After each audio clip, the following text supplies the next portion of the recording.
আমার পছন্দের কবি হচ্ছে হুমায়ুন ফরিদি। হুমায়ুন ফরিদির প্রত্যেকটা লেখা, উপন্যাস, গল্প যেন আমার কাছে এক অদ্ভুত সুন্দর লাগে।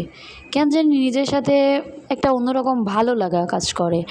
আমার অন্য কবিদেরও যদিও পছন্দ, কিন্তু হুমায়ুন ফরিদের লেখা আমার কাছে একটা অন্যরকম।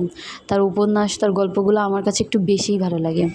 তবে হুমায়ুন ফরিদের একটা উপন্যাস যেটা হচ্ছে কোথাও কেউ নাই। কোথাও কেউ নাই, এই উপন্যাসটা আসলে কি বলবো, মানে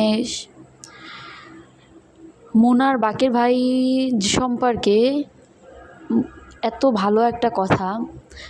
মোনা একদিন হঠাৎ করে বাকের ভাইকে জিজ্ঞাসা করে, জানেন বাকের ভাই, আমরা সবসময় ভুল মানুষকেই বেশি ভালোবাসি।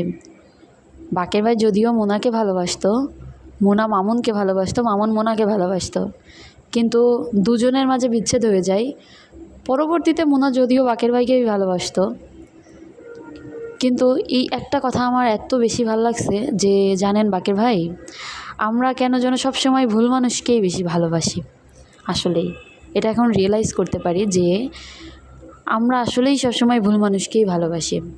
এই জন্য বললাম, হুমায়ুন ফরিদের সব লেখা যেন কেমন, তার ভিতরে কিছু না কিছু কারণ থাকে, সব কিছু কেমন বাস্তবতার সাথে মিলে যায়, সত্য হয়, এই জন্যই বেশি ভালো লাগে।